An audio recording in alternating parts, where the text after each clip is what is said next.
하나님 말씀 함께 보도록 하겠습니다. 오늘 우리가 함께 볼 하나님 말씀은 히브리서 11장 13절부터 16절까지 말씀입니다. 히브리서 11장 13절부터 16절까지 말씀, 우리 다 같이 한 목소리로 말씀 함께 보도록 하겠습니다. 이 사람들은 다 믿음을 따라 죽었으며 약속을 받지 못하였으되 그것들을 멀리서 보고 환영하며 또 땅에서는 외국인과 나그네임을 증언하였으니 그들이 이같이 말하는 것은 자기들이 본향 찾는 자임을 나타내미라. 그들이 나온 바 본향을 생각하였더라면 돌아갈 기회가 있었으려니와 그들이 이제는 더 나은 본향을 사모하니 곧 하늘에 있는 것이라. 이러므로 하나님이 그들의 하나님이라 일컬음을 받으심을 부끄러워하지 아니하시고 그들을 위하여 한 성을 예비하셨느니라. 아멘. 오늘 이 시간에는 깨어진 마음이라는 제목 가지고 우리가 함께 말씀을 통해 은혜 나누기를 원합니다. 우리가 어제 말씀을 통해 모세의 그 마음을 살펴보고 들여다봤는데 모세의 변한 마음을 가리켜 깨어진 마음이다, 이렇게 말씀을 드렸습니다. 모세는 이 깨어진 마음을 통해서 자기 자신을 신뢰하지 않게 됐고 하나님에 대해서만 반응을 하게 됐어요. 그리고 하나님께서는 저와 여러분들을 향해서도 이와 같은 깨어진 마음을 원하시는데 오늘 이 시간에는 이 깨어진 마음이라는 것이 무엇인지 조금 더 구체적으로 나누고 살펴보길 원해요. 사실 이 깨어진 마음이라는 단어는 성경 속에 나와 있는 단어는 아닙니다. 우리 기독교에서 만들어진 단어인데 정확히 어디서부터 어떻게 시작되었는지에 대해서는 나오지 않지만 이 단어를 쉽게 설명한 설명한 책이 있는데 새 왕 이야기라는 책, 이 책을 쓴 에드워드라는 사람이 이 책을 통해 깨어진 마음에 대해서 우리에게 소개를 해주고 있습니다. 우리나라로 번역된 이 책 제목은 새 왕 이야기인데 이 책의 원래 제목은 뭐냐면 A Tale of Three Kings 해가지고 그 옆에 A Study in Brokenness라는 깨짐에 대한 연구라는 그러한 부제가 붙어 있어요. 이 새 왕 이야기에 등장하는 새 왕은 사울, 다윗, 압살롬인데 그들의 각각의 상황에서 그들이 판단한 마음에 대한 것을 이야기 형식으로 풀어내고 있는 그러한 책이에요. 그리고 이 책에서 다윗이 다윗 될 수 있었던, 다윗이 위대한 그 이유를 들어 그의 마음이 깨어진 마음이었다라고 소개하고 표현하고 있는 거죠. 깨어진 마음이 무엇을 의미하는지 대충 여러분들 좀 느낌이 오십니까?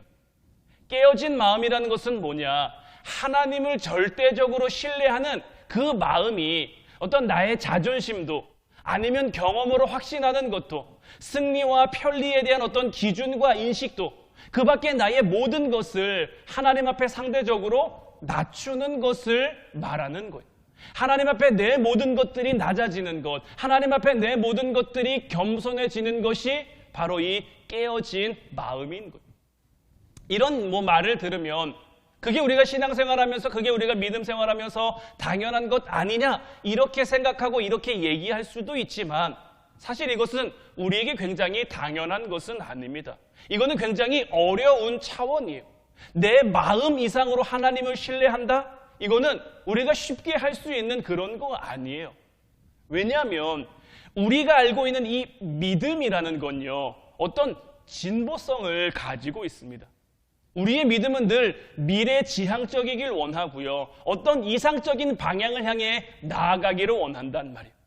그리고 그것을 현재 나의 삶에 투영해서 그 믿음을 따라 진지하게 걸어가는 것, 그 목적지를 향해, 그 방향을 향해, 그곳을 향해 우리가 나아가는 것이 믿음이라고 생각하는 그러한 성향이 우리에게 있단 말이에요. 그것이 우리가 바라는 것이든 소망하는 것이든 우리의 가정이든 기도의 제목이든 직장이든 결혼이든 미래든 어떤 것든 간에 그래서 우리는 전능하신 하나님을 향해서 구하고 찾고 문을 두드리고, 그래서 자꾸만 앞으로 나아가는 것이 어떤 믿음의 성장이고 믿음의 나아감이라고 우리가 생각하는데, 우리의 믿음을 이런 차원으로만 이해하는 것은 반쪽짜리 이해일 수밖에 없어요.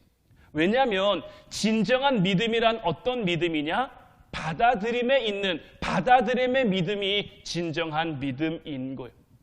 내가 원치 않는 결과, 내가 원치 않는 상황, 내가 원치 않는 그 모든 시간을 거절하지 않고 받아들일 수 있는 그 수용성이 우리의 진짜 믿음이기 때문입니다.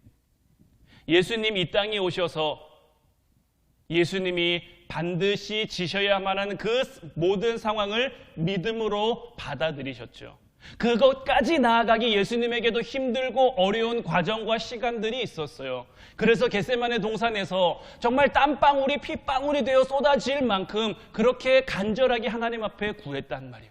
할 수만 있으면 이 잔이 내게서 떠나가기를 원합니다. 그러나 나의 원대로 마시고 아버지의 뜻대로 하옵소서. 예수님도 그 잔을 마시지 않을 수 있다면 마시지 않고 싶었는데, 하나님이 그에게 맡기신 모든 상황이기에 믿음으로 받아들이는 거죠.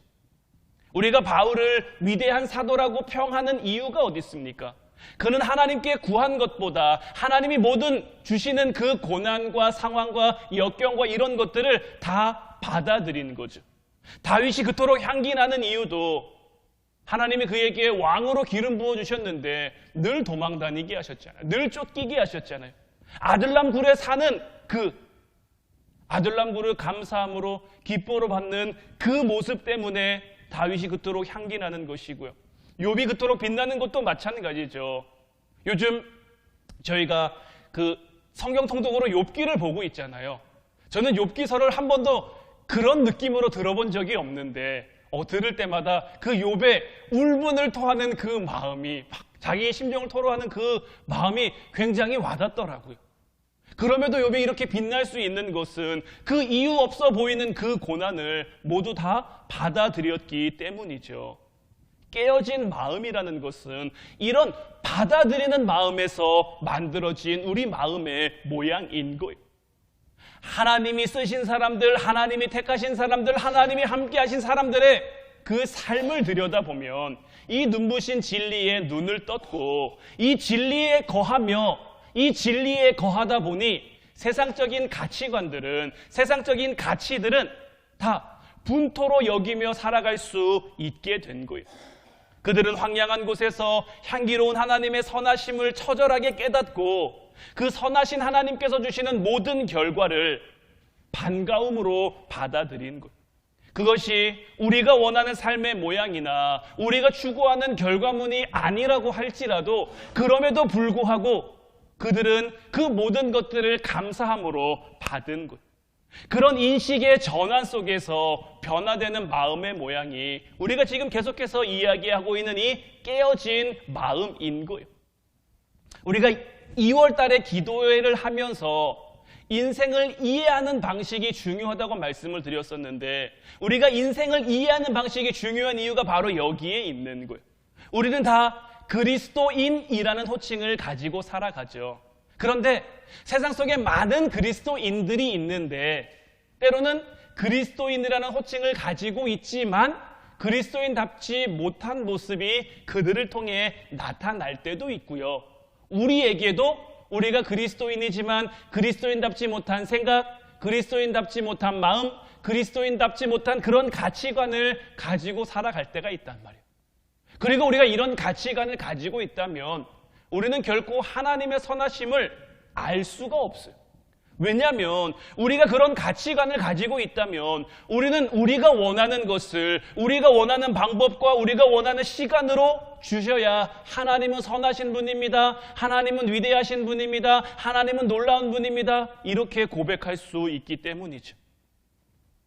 여러분들은 인정하고 싶지 않겠지만 우리에게 그런 가치관이 있다면 우리는 감히 하나님을 소위 산타클로스 정도로 생각하는 그러한 것밖에 안 될 수도 있는 거예요. 우리가 진정 하나님의 선하심을 경험하길 원한다면 먼저 하나님이 우리에게 주시고자 하는 것을 우리가 반가운 마음으로 받아들이는 것에서부터 시작할 수 있어야 하는 것. 비록 그것이 우리가 아주 많이 원하지 않는 그러한 결과일지라도 우리는 그렇게 할 수 있어야 하는 것. 하나님은 반드시 우리 마음의 훈련을 시키십니다. 모세의 마음을 훈련하셨던 것처럼, 바울의 마음을 훈련하셨던 것처럼, 다윗의 마음을 훈련하셨던 것처럼 우리들의 마음도 반드시 훈련시키시고, 그 훈련의 정점은 어디입니까? 유일하신 하나님을 향해 확고하게 흔들리지 않는, 그 확고함은 하나님이 주시는 모든 시간, 모든 환경, 모든 결과에 대한 절대적인 신뢰인 거죠. 어제도 말씀을 나눴습니다마는 모세가 바로에게 갔어요.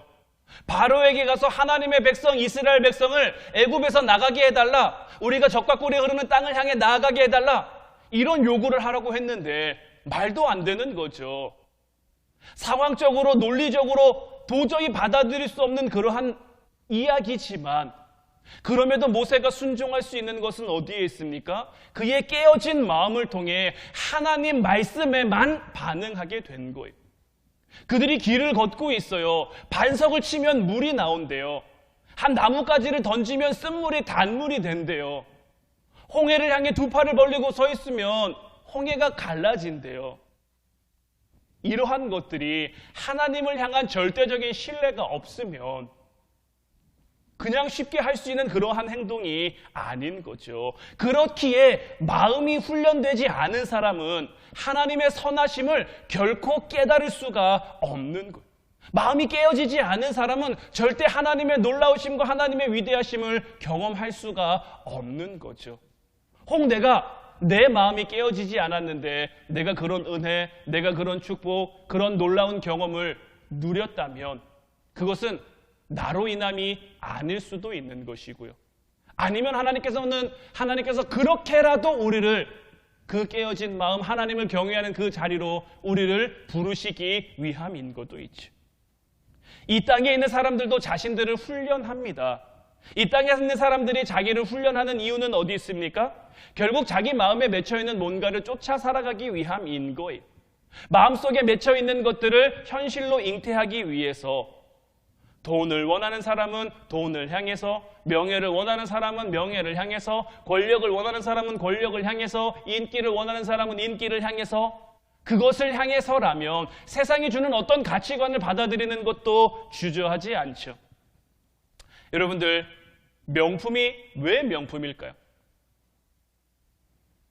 명품이 왜 명품일까요?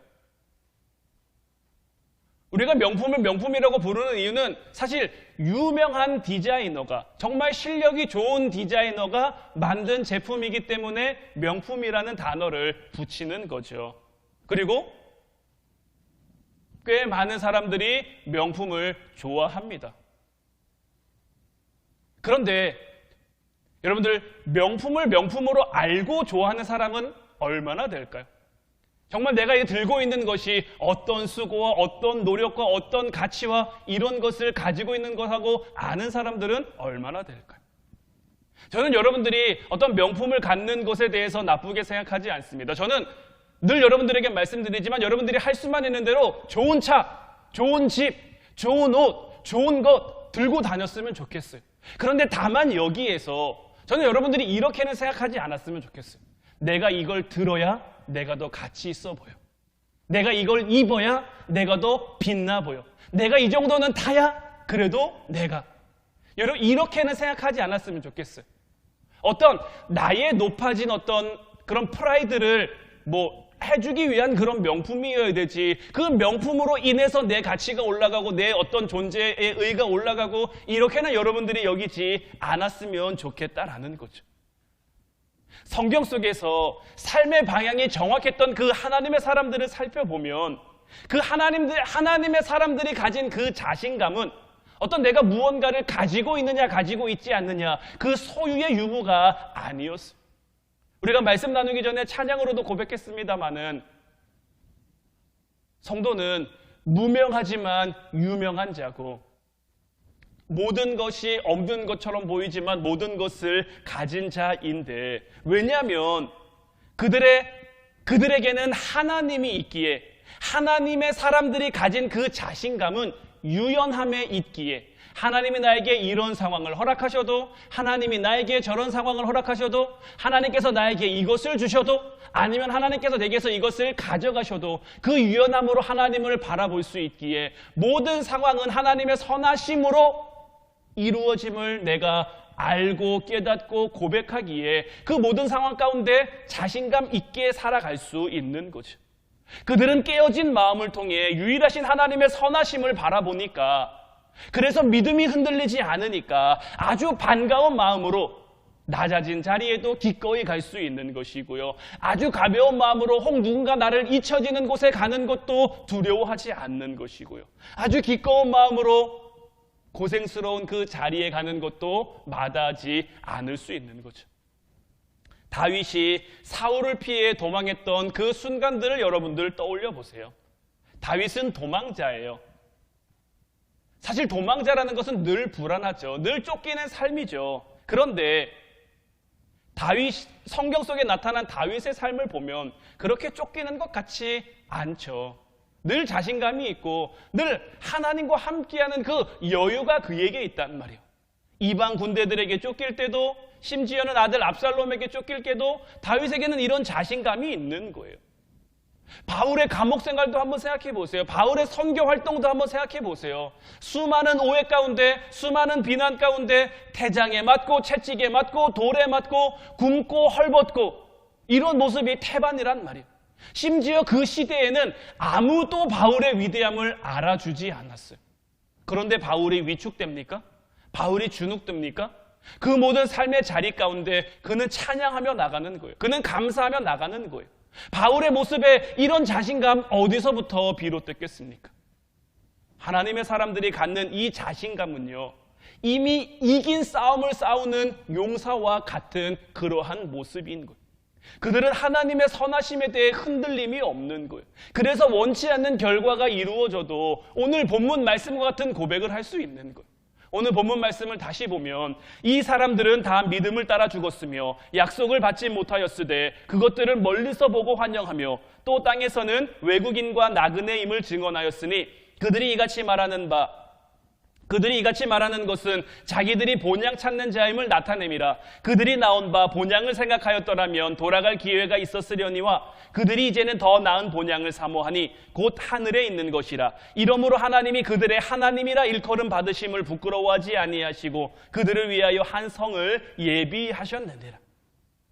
그들은 하나님 나라를 사모했기에 하나님의 선하심, 하나님의 함께하심, 그들도 이 땅의 것들을 생각하면 얼마든지 이 땅으로 돌아갈 수 있는 그러한 사람들이죠. 바울, 타고날 때부터 갖고 있던 것들이 얼마나 많습니까? 다윗도 왕으로서, 하나님이 세워주셨지만 왕으로서 그가 누릴 수 있는 것들이 얼마나 많습니까? 그런데 이들은 그렇게 하지 않은 거죠. 더 나은 본향, 하나님의 선하심과 하나님의 인자하심을 따라 살아가는 것을 그들이 바란 것이고, 그래서 하나님께서 그들의 하나님이라 일컬음 받는 걸 부끄러워하지 않는 거죠. 다윗의 하나님, 바울의 하나님, 모세의 하나님, 이제 바라기는 저와 여러분들의 하나님이 될 수 있기를 주님의 이름으로 축원해 드립니다. 우리가 저 양형주의 하나님 했을 때 하나님이 양형주의 하나님이라 불리는 것을 부끄러워하지 않고 언제 어디서나 그래, 형주는 내 아들이고 형주는 내 자녀고 형주는 내 일꾼이고 이렇게 칭함받는 것을 하나님이 부끄러워하지 않는 이 사실을 내가 깨달아요. 이 사실을 내가 알아요. 얼마나 감격스럽고 얼마나 감사하겠습니까? 우리가 히브리서 11장은 믿음장으로 부르죠. 히브리서 11장은 믿음의 사람들이 무엇을 보고 움직이고 무엇을 보고 걸어가고 어떤 희망의 노래를 읊조렸는지 그 내력에 대한 것들을 우리에게 말해주고 있는데, 이 히브리서 11장을 정리하면 결론에 대한 새로운 이해라고 할 수가 있는 거예요. 믿음으로 살아갔던 사람들은 자기가 원하는 결론이 오지 않는다 할지라도 결코 작아지지 않는 거예요. 자기가 원하지 않는 상황이 그들에게 다가온다고 할지라도 그들은 결코 주눅들지 않는 거예요. 그들의 믿음이 약해지지 않는 거예요. 그 이유가 어디 있습니까? 나를 향한 선하신 하나님, 우리 하나님은 언제나 선하시고 언제나 의로우시고 언제나 옳으시기에 그 하나님을 내가 강렬히 인식하며 살아가면 지금의 결과가 지금 나에게는 좀 나쁘게 여겨질 수도 있죠. 지금의 결과가 나에게는 좀 안 좋은 것처럼 여겨질 수도 있죠. 하지만 지금의 결과가 어떤 궁극적인 결과가 아니라 이 또한 지나가는 과정이고 우리가 훗날 하나님 앞에 설 때까지 우리는 하나님의 인도하심과 이끄심 속에 살아갈 것이기에 사자성어 중에서도 세옹지마라는 게 있죠. 좀 말을 고였는데 사자성어 중에도 세옹지마라는 말이 있는데 우리의 인생은 이런 거예요. 지금 내가 흥했다고 언제까지 흥할지 몰라요. 지금 내가 힘들다고 언제까지 힘들기만 한 거 아니에요. 우리 하나님은 얼마든지 우리가 지난 주일에도 나눴습니다마는 우리 주님은 우리를 향해 얼마든지 급속한 은혜를 선포해 주실 수 있는 분이에요. 지금이라도 바꾸고자 하시면 바꿀 수 있고요. 변하게 하시고자 하면 변하게 하실 수 있는 거예요. 수십 년이 걸려야 만들어질 수 있는 최상품의 어떤 극상품 포도주를 단 한순간에 물이 변해서 되게 만들 수 있는 그런 분이란 말이에요. 이런 하나님에 대한 절대적인 신뢰, 이 하나님의 선하심에 대한 온전한 깨달음이 있다면 지금 내가 걷고 있는 길이 고난의 길이라고 할지라도 사뿐하게 걸어갈 수 있는 것이고 내가 지금 좀 좌절해야 되는, 좌절을 맛보고 있는 그런 상황이라고 할지라도 가뿐히 그 길을 걸어갈 수가 있는 것. 이러한 삶 누가 살아갈 수 있는 겁니까? 깨어진 마음을 가진 사람들, 깨어진 마음을 소유한 사람만이 하나님이 주시는 그 결과물을 받아들일 수 있는 것이고 이런 이들만이 참되신 하나님을 바라보며 참되신 하나님을 향해 나아갈 수 있는 것. 그리고 그렇게 하나님을 경험하고 하나님을 만나고 하나님을 본 사람들은 더 이상 이 세상이 제시하는 기준에 흔들리지 않는 것, 더 이상 이 세상이 얘기하는 가치에 휘둘리지 않는 것, 전혀 다른 기준, 전혀 다른 가치관을 가지고 살아갈 수가 있는 거죠. 그리고 이런 믿음의 자신감이 있을 때 응당 성경에 나오는 그러한 믿음의 역사들도 나타날 수가 있는 거예요. 주님 우리에게 분명히 말씀하셨죠. 너희가 무엇든지 믿음으로 구한 것은 받은 줄로 믿으라. 믿음으로 구하는 것도요, 사실 아무나 할 수 있는 게 아니에요. 우리는 믿음으로 구한다라고 얘기를 하지만 우리의 마음 이면에는 자꾸 흔들리는 마음들이 있어요. 자꾸 의심하는 마음들이 있어요. 내 생각에는 이런데, 내가 보기에는 이런데, 내가 판단하기에는 이런데, 이런 마음 이제 우리는 다 내려놓을 수 있어야 하는 거예요. 하나님께서는 우리의 이런 마음을 훈련시켜 깨어진 마음이 되기를 원하시는 거예요. 그러니 이제 우리의 마음을, 저와 여러분들의 마음을 정말 유연하게 하나님 앞에 다 드릴 수 있는 여러분들이 되시기를 주님의 이름으로 축원해 드립니다. 우리의 생각도, 우리의 기준도, 우리의 판단도 다 주님 앞에 드리고 이번 기도회의 주제처럼 주님 내가 여기 있습니다. 주님 내가 여기 있으니 주님께서 나를 어떤 모습으로 쓰시든지 어떤 모습으로 사용하시든지 나를 어떤 환경 가운데 처하게 하든지 나를 부하게 하실 수도 있고 혹은 나를 가난하게 하실 수도 있고 나를 힘들게 하실 수도 있고 아니면 나를 기쁘게 하실 수도 있고 나를 어떤 상황 어떤 환경 가운데 처하게 하실 수 있지만 그 모든 것들을 통해 나를 선한 길로 의로운 길로 인도해 가실 것을 믿음으로 고백하면서 주님의 역사가 나타나기를 구하는 여러분들이 되시기를 주님의 이름으로 축원해 드립니다. 제가 지난 교역자 회의에 갔는데 교역자 회의에 이번에 오목천 교회 새로 오신 김대희 목사님이 설교를 하셨는데 설교를 하셨다기보다는 시편 23편 말씀을 그냥 들려주셨어요. 저는 그 시편 23편 말씀을 들으면서 어떤 구절에 꽂혔냐면 쉴만한이라는 그 단어에 꽂힌 거예요. 그가 나를 푸른 풀밭에 누이시며 쉴만한 물가로 인도하시는도다. 근데 여러분들 한번 잘 생각해 보세요. 쉴만한이라는 단어는 언제 쓸까요? 우리가 뭐뭐만한 이런 단어는요, 잘만한 환경, 자기 힘든데 그래도 잘 수 있는, 먹을 만한 거 하면 내가 별로 좋아하진 않는데 그래도 먹을 수 있는, 이런데 붙이는 단어가 뭐뭐만한 이런 거란 말이에요. 그럼 쉴만한이라는 건 뭘까요? 내가 크게 쉴 수 있는 곳은 아닌데 그래도 쉴 수 있는 곳. 그러니까 이 다윗의 고백 속에는 뭐가 달려 있는 거예요? 내가 지금 고난의 순간, 내가 지금 어려운 환경, 내가 지금 좌절해야 되는 그런 상황들을 맛보고 있지만 그래도 이런 상황 가운데 하나님이 나를 쉴만하게 만들어 주신다라는 거예요. 푸른 풀밭과 쉴만한 물가를 통해 내 삶을 그렇게 인도해 가신다라는 거예요. 그러니 다윗이 무엇을 고백합니까? 내 평생의 주의 선하심을, 주의 인자하심을 고백하고 정녕 그것을 따라 살아간다라는 거예요. 내가 하나님의 집에 영원히 거하기를 바란다라는 거죠. 이제 이런 고백이 저와 여러분들의 고백이 돼요. 우리도 주님께 주님 내가 여기 있으니 나를 어떤 모습이든 어떤 모양이든 하나님의 뜻대로 하나님의 방법대로 나도 이제 더 이상 세상에 휘둘리지 않고 살아가길 원하오니 주님 내 마음을 연단하시고 내 마음을 다스려 정말 깨어진 마음이 되어 하나님에게만 반응할 수 있는, 그래서 우리가 지금껏 보지 못했던, 지금껏 경험하지 못했던 그 믿음의 순간, 믿음의 기적이 나타나는 자리들을 경험하며 누리며 그것을 이루며 살아가는 저희들 되게 하옵소서. 우리 시간 같이 찬양하고 기도하기를 원하는데 오늘 이 시간에는 나의 모습, 나의 소유라는 찬양 함께 나누고 기도했으면 좋겠어요. 저는 이 찬양 중에 나의 생명을 드리니 주 영광 위하여 사용하옵소서. 내가 사는 날 동안에 주를 찬양하며 기쁨의 제물 드리. 우리 가진 이 모든 것들 다 주께서 우리에게 주시었네. 몸밖에 드릴 것 없으니 내 삶을 받아 주옵소서.